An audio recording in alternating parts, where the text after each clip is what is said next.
Hey guys, during this video I'm going to go through a list of some of the most popular nootropics and give my rating from a scale of 1 to 10. Note that I will only rate nootropics that I've personally tried myself. And I'll go through the list and I'll give a few words as far as the explanation goes for each one. 5-HTP, I rate it 5 out of 10. It's a good it's a good nootropic for mood improvement. Acetyl L-carnitine, I'd rate it 3 out of 10. Doesn't do much, but it's helpful when you're fasting. Alpha lipoic acid, I would rate it a 6 out of 10. It's effective, but you have to be very, very mindful of when you take it and between meals and how long you're fasted and so forth. Alpha GPC, I'd rate it 7 out of 10. I like it a lot. It's very effective for all your cognitive skills, your memory, ability to solve complex problems, your ability to socialize. I like it. Aniracetam, I rate it as well 7 out of 10. It's great, great for anxiety, great as well for learning retention. Great stuff. Ashwagandha, I'd rate it 6 out of 10. It's very effective for improving your relationship with stress. Bacopa, I rate it 8 out of 10. It is the strongest nootropic for improving your memory. What else do we have here? Colaracetam, I rated 2 out of 10. It didn't do much for me. I wouldn't say it's worth it.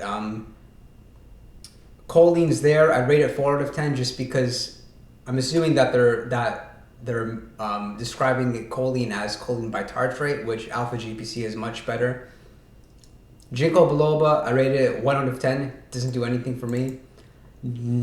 Ginseng, I rated 4 out of 10. It's worth trying. It can help you build your stress resilience a little bit. L-theanine, I'd rate it 5 out of 10. It's very popular to take with caffeine and can help you just mitigate those side effects. Lion's mane, I'd rate it 9 out of 10. I love this stuff. It's helpful for so many things, improving your mood, improving your memory. It helps at times when you're just overstressed from working, like deadlines, projects, great stuff. MCT oil, I rated it 3 out of 10. Doesn't do too much for me, just a small boost of energy. Nicotine, I rate it 7 out of 10. I would rate it higher because it's so stimulating and so energizing, yet I'm a bit conflicted about taking it because of the negative effects it can have on your health. Noopept, I rate it 8 out of 10. It's a great nootropic when it comes to focus. It's not something that you take when you're on vacation, but if you really want to have like a good focus session at work for a couple hours, take some Noopept, it's good. Oxiracetam, I rate that as well. 8.5 out of 10. It's great stuff for just alertness. It's energizing, and at the same time, it's not going to keep you up at night.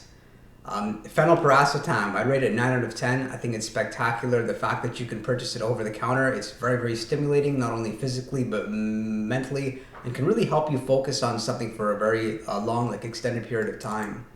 Phosphatidylserine, I rate it 6 out of 10. It's very good for fighting a sleep-deprived state. Piracetam, I rate it 9 out of 10. I like it a lot. It gets so much hate, but it's something that when I take out of my stack, I notice immediately I get a bit of brain fog and my mood comes down a bit. Pramiracetam, I rate it 8 out of 10. It has its best use when it comes to like focusing for a long period of time, and it's fairly healthy. There's no big side effects to be concerned about. Rhodiola, I rate it 10 out of 10, if not a 9.5. It's one of the nootropics that I'll take regardless of what I'm doing, studying, working, trying to learn a language. It is just so good at fighting fatigue and really help you just enjoy the process of work. Taurine, I rated 3 out of 10. Doesn't do too much for me. It can, its use is pretty much like extending the energetic effects that you may get from caffeine or stimulants and keeping you calm. Theobromine, it's a caffeine-like compound that's found in cocoa. It's supposed to have stimulating properties as well as being an antioxidant. I rated it a 5 out of 10. It's I wouldn't say it's that effective as a nootropic itself, but it does have health benefits and stuff like longevity that you may not see straight away. L-tyrosine, I rate L-tyrosine 7 out of 10. It's great. It's a great stimulant.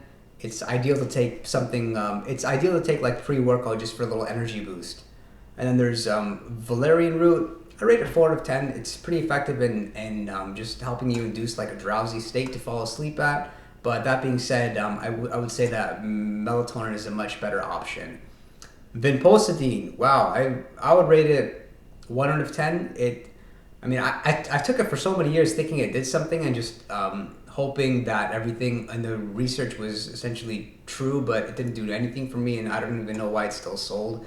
There's not even much anecdotal information you'll find on it saying from people saying that it's helpful.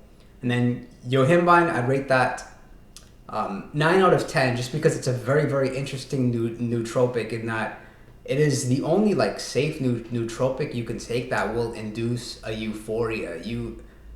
Different than caffeine, you really feel like a more confident version of yourself, almost to a point where you're like, you aren't even in reality. You're in like fantasy land, in a good way, in a state that you'll also be able to take action towards your goals. It'll just make you kind of like overly optimistic. But that being said, the overly optimistic state, it puts you in, is going to give you more courage and really going to energize you to believe that whatever you're trying to manifest will manifest. Hope that was helpful, guys. That's me rating a bunch of nootropics from a scale of 1 to 10. If there's any other nootropics you'd like me to discuss or give my personal opinion on, you let me know, and I'll look forward to seeing you all next time.